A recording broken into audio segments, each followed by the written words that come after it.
अच्छा, अब हो गया हमारे पास जो है ना, हमने पढ़ लिया जॉलेस फिशेस के बारे में। अब अगली जो क्लास है फिशेस की वो है कार्टिलेजिनस फिशेस।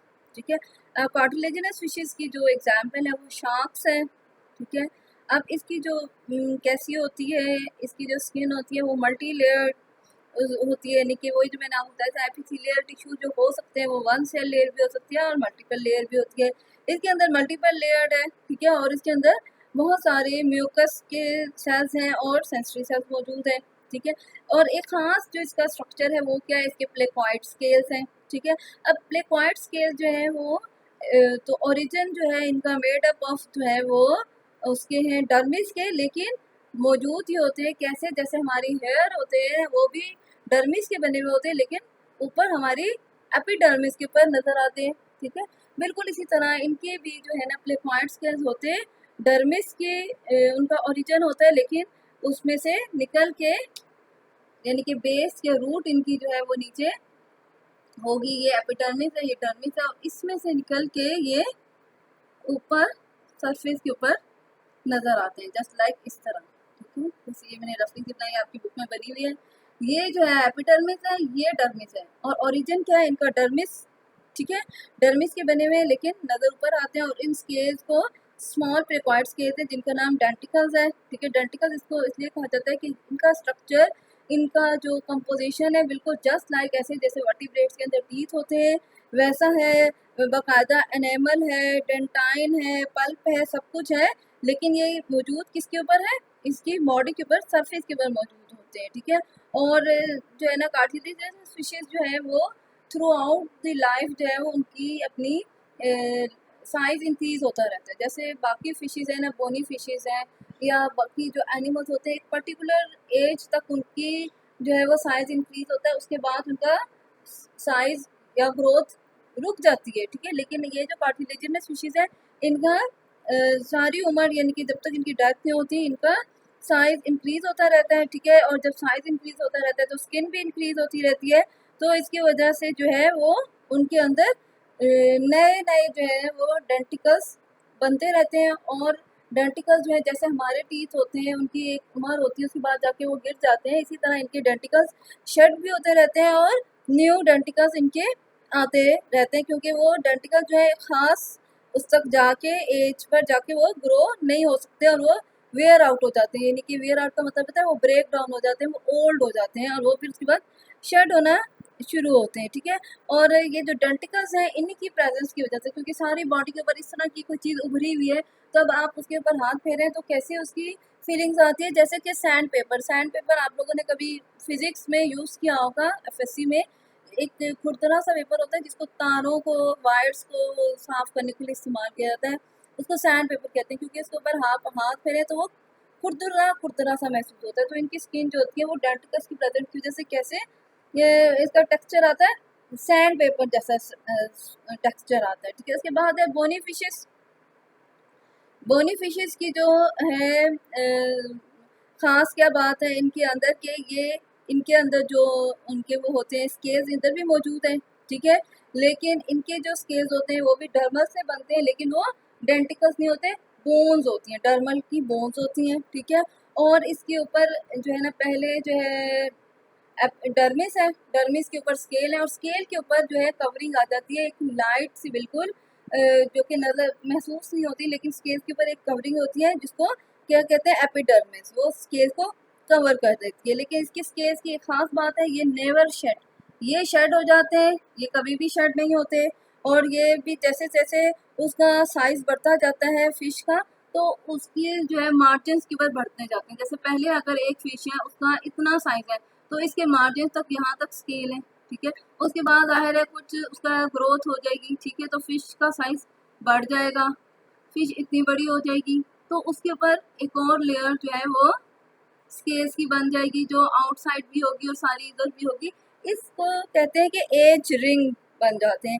इसकी वजह से जो है कई दफ़ा किसी फिश की अगर एज मालूम करनी हो तो इसके ज़रिए भी इसकी एज को मालूम किया जा सकता है, किसकी तरफ से, इसके मार्जिन्स रिंग जो बन जाते हैं इसके ऊपर, जब ये ग्रो करता जाता है तो उसके साथ साथ उसकी फिश का वो भी नए स्केल्स आते रहते हैं, ठीक है। इसको हम करते हैं एक किसी भी फिश की एज को डिटरमिन करने के लिए यूज़ कर सकते हैं, ठीक है। अब ये जो स्किन होती है बोनी फिशेस की, ये क्या है, ये परमिएबल है। परमिएबल क्या है कि जाहिर है कि वाटर के अंदर रहती है, ठीक है। तो ये बहुत सारी चीज़ों के लिए परमिएबल है, जैसे कि ऑक्सीजन के लिए, ठीक है, और कार्बन डाइऑक्साइड के लिए, ठीक है, और भी बहुत सारे जो मिनरल्स जो है वो वाटर के अंदर डिजॉल्व होते हैं, उनके लिए भी ये परमिएबल है, ठीक है। तो इसकी वजह से जो है वो बहुत सारी स्मॉल फिशेज जो होती हैं, जो छोटी छोटी फिशेज होती हैं, वो स्किन को यूज़ कर लेती हैं एज ए अपना जो है ना रेस्पिरेशन के लिए, गैशियस एक्सचेंज के लिए, और बहुत सारे और पर्पजेस के लिए, क्योंकि इन छोटी फिशेज की वजह से भी सरफेस एरिया जो है रिलेटिव टू बॉडी वॉल्यूम बढ़ जाता है, ठीक है। अब ये जो हो गया सारा इसका जो एपिडर्मिस और जो ऊपर का इसका स्ट्रक्चर नज़र आ रहा होता है। अब जो इसकी डर्मिस है उसके अंदर क्या खास उसके स्ट्रक्चर है, उसके अंदर जो है बहुत ज़्यादा ब्लड सप्लाई के लिए कैपिलरी बेड होती हैं, ताकि जो है गैशियस एक्सचेंज जो है वो बहुत इजीली हो सके, रेस्पिरेशन हो सके।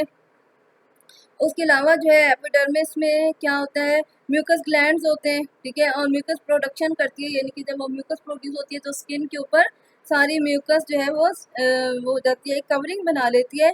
ये जो है इसको किस में हेल्प करती है, बैक्टीरिया एंड फंगल इन्फेक्शन से बचाती है, ठीक है। उसके बाद दूसरा उसका क्या पर्पज होता है म्यूकस का, म्यूकस के बहुत सारे पर्पज हैं। एक तो मैंने आपको बताया कि ये फंगल और बैक्टीरियल इन्फेक्शन से बचाती है। दूसरी क्या होता है कि इसकी वजह से ये स्लाइमी सी हो जाती है, ठीक है, यानी कि स्लिपरी हो जाती है।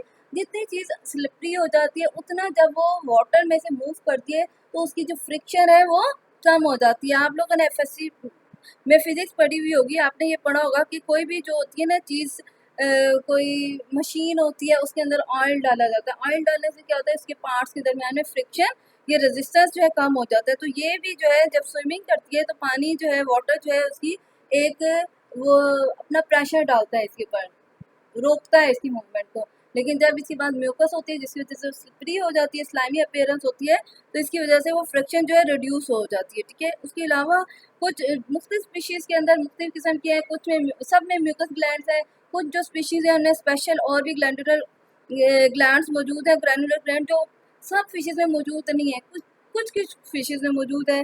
जैसे कि वो क्या करते हैं, पॉइजनस ग्लैंड्स हैं, ठीक है, यानी कि ये ऐसे मटेरियल सिक्रीट करते हैं जो पॉइजनस होते हैं, और वो केमिकल क्या होते हैं, एल्कलॉइड्स इन नेचर होते हैं। इसकी वजह से जब कोई इनको अपने प्रीडेटर को, यानी कि जिससे वो बचना चाहते हैं, जो इसको शिकार करना चाहे, इससे बच सकते हैं। जब पॉइजन्स को सिक्रीट कर देती हैं तो इससे वो इरिटेट हो जाता है अगर प्रीडेटर उसको खाने की कोशिश करें, ठीक है। उसके अलावा कुछ फिशेज ऐसी हैं जो कि कहाँ रहती हैं, ऐसी समंदर में रहती हैं जो डीप नीचे बहुत, आपको पता है ओशंस तक सनलाइट नहीं जा सकती, ठीक है। वहाँ पे क्या होता है, वो बिल्कुल डार्क एरिया होता है, ठीक है। जब वो डार्क एरिया है तब अगर उन्हें मुख्तलिफ अपनी फूड तलाश करना है या उन्होंने अपने प्रीडेटर से, अपने दुश्मन से बचना है, तो उधर तो कोई लाइट नहीं है, तो उनकी आइज़ तो काम नहीं कर सकती हैं, ठीक है। तो उनके पास क्या होती है, उनकी स्किन में कुछ ऐसे स्पेशल किस्म के स्ट्रक्चर्स हैं जिनको हम क्या कहते हैं, फोटोफोर्स, ठीक है।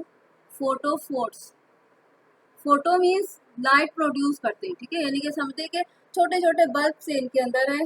फोर्स जो है वो छोटी छोटी बॉडीज हैं, ठीक है, और फोटो यानी कि लाइट एमिट होती है। अब उसकी वजह से जो है ये इनके अंदर शाइनिंग सी आ जाती है, ठीक है। तो इससे वो क्या कर सकते हैं, किसी और प्रीडेटर को वार्निंग सिग्नल दे सकते हैं, उससे वो डर जाएगा ये क्या चमकती हुई चीज़ आती है। या और क्या कर सकते हैं, लूर कर सकते हैं। लूर क्या होता है कि जब अपने मेट को उन्होंने तलाश करना है या मेट्स को जो है ना अट्रैक्ट करना है, उसके लिए भी ये इसका जो है ना काम करते हैं फोटोफोर्स। लेकिन ये किस में होता है, ऐसी फिशेज में होता है जो कि बहुत डीप इक्वेटिक हैबिटेट्स में रहते हैं, यानी कि समंदर में बहुत नीचे को रहती हैं, उनके अंदर पाया जाता है, हर एक में के नहीं पाया जाएगा।